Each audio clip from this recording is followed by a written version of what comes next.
ओम श्री गणेशाय नमः। छठे स्कंद का शुभ आरंभ करते हैं। इसमें राजा परीक्षित श्री सुखदेव मुनि जी से प्रश्न पूछते हैं कि हे गुरुवर, मुझे ऐसा कोई रास्ता बताइए कि मुझे नरकों में जाना ही ना पड़े। श्री राधे राधे। नारायण जिन नाम लिया, तिन और उनका नाम लिया ना लिया। अमृत पान किया घट भीतर, गंगा जल भी पिया ना पिया। श्री राधे राधे। नरकों का वर्णन सुनकर राजा परीक्षित ने कहा, हे महाराज, मुझे ऐसा मार्ग बताइए जिस पर चलने से मुझे नरकों में जाना ही ना पड़े। आपने प्रवृत्ति धर्म, निवृत्ति धर्म आदि की कथा सुनाई है, किंतु नरक लोकों का वर्णन सुनकर मुझे डर लगता है। नरक में जाने का प्रसंग कभी उपस्थित ही न हो, ऐसा कोई उपाय बतलाइए। श्री राधे राधे। श्री सुखदेव जी वर्णन करते हैं, राजन, शास्त्र में प्रत्येक पाप का प्रायश्चित बताया गया है। पाप का विधि पूर्वक प्रायश्चित किया जाए तो पाप नष्ट हो जाते हैं। प्रायश्चित कर लेने के पश्चात फिर कभी पाप नहीं करना चाहिए, अन्यथा प्रायश्चित करने का भी कोई अर्थ नहीं रहेगा। दुख सहकर ईश्वर का भजन करने से पाप जलता है। राजा ने पूछा, विधि पूर्वक प्रायश्चित करने के बाद भी पाप करने की इच्छा बनी रहती है, उसका क्या उपाय है? प्रायश्चित करने से पाप का नाश तो होता ही है, किंतु पाप करने की वासना इच्छा तो नाश नहीं हो पाती। प्रायश्चित करने से भी पाप वासना नष्ट हो जाए तो उसके लिए क्या करें? ऐसा मार्ग हमें बताइए कि पाप करने की वासना ही न रहे। प्रायश्चित से पाप तो जलता है, किंतु पाप वासना नष्ट नहीं होती, उसके लिए क्या किया जाए? श्री सुखदेव जी सावधान करते हैं, हे राजन, मन का लेस मात्र भी विश्वास मत करो। मन बड़ा विश्वासघाती है, उसे अंकुश में रखो। मन को कहीं एक आध बार भी छुट्टी मिलेगी तो वह फिर पाप करने को तैयार हो जाएगा। पाप वासना अज्ञान से जागती है। अज्ञान का मूल है अहंकार।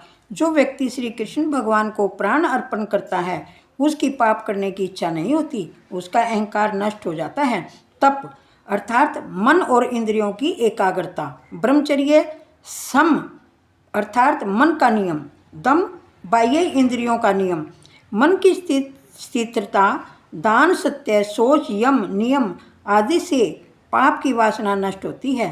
किंतु हे परीक्षित, भगवान को आत्मसमर्पण करने से और भागवत भक्तों की सेवा करने से पापी जनों की ऐसी शुद्धि तपश्चर्या आदि द्वारा नहीं हो पाती। पापी मनुष्य भक्ति से जैसा पवित्र हो सकता है, वैसा सम, दम, तप आदि से नहीं हो सकता। हे राजन, तुम अपने प्राण भगवान को अर्पित करो, पाप की वासना चली जाएगी। भगवान नारायण को जो अपना प्राण अर्पित करता है, जो प्रति श्वास नारायण मंत्र का जप करता है, उसको पाप कभी छूता तक नहीं। श्री राधे राधे। जो अपना प्राण श्री कृष्ण को अर्पित करता है, उसको पाप करने की इच्छा कभी नहीं होती। प्राण अर्पण का अर्थ है प्राण, प्राण से श्वास, श्वास से ईश्वर के नाम का जप करना। प्रत्येक कार्य में ईश्वर से संबंध बनाए रखो। सतत प्रति श्वास भागवत स्मरण करते रहोगे तो पाप नहीं होगा, पाप में प्रवृत्ति नहीं होगी।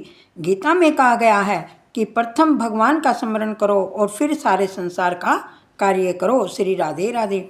जब तक परमात्मा का ज्ञान नहीं होता तब तक वासना नष्ट नहीं हो सकती।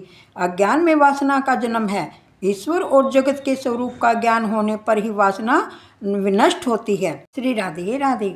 ईश्वर आनंद रूप है और संसार दुख रूप। ऐसा अनुभव होने के बाद वासना नष्ट होती है। वासना का मूल है अज्ञान।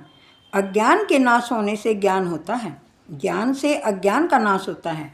ज्ञान को लगातार बनाए रखने के लिए प्राण कृष्ण को अर्पित कर दो। जब तक अज्ञान का नाश नहीं होता तब तक वासना भी नाश नहीं होती। जब तक वासना नष्ट नहीं हो पाती तब तक पाप का होना भी नहीं रुकता। ज्ञानी केवल इंद्रियों को ही विषयों की ओर जाने से रोकते हैं, किंतु इससे वासना का नाश नहीं हो पाता। इंद्रियों को रोकने से नहीं, किंतु उन्हें प्रभु की ओर मोड़ने से ही वासना का नाश होता है। प्रत्येक इंद्रिय को परमात्मा की दिशा में मोड़ देने से वासना का नाश होगा। मन को पवित्र करना है तो आँखों को भगवत रूप में स्थिर करो। श्री राधे राधे। इसमें पाप और पाप के प्रायश्चित का वर्णन किया गया था। ये छठा स्कंद है। इस स्कंद में 12 अध्याय हैं। कल पहले अध्याय का शुभारंभ करेंगे।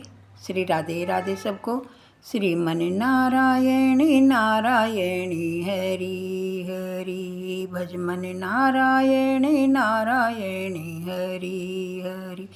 तेरी लीला सबसे न्यारी न्यारी हरि हरि। राधे राधे सबको।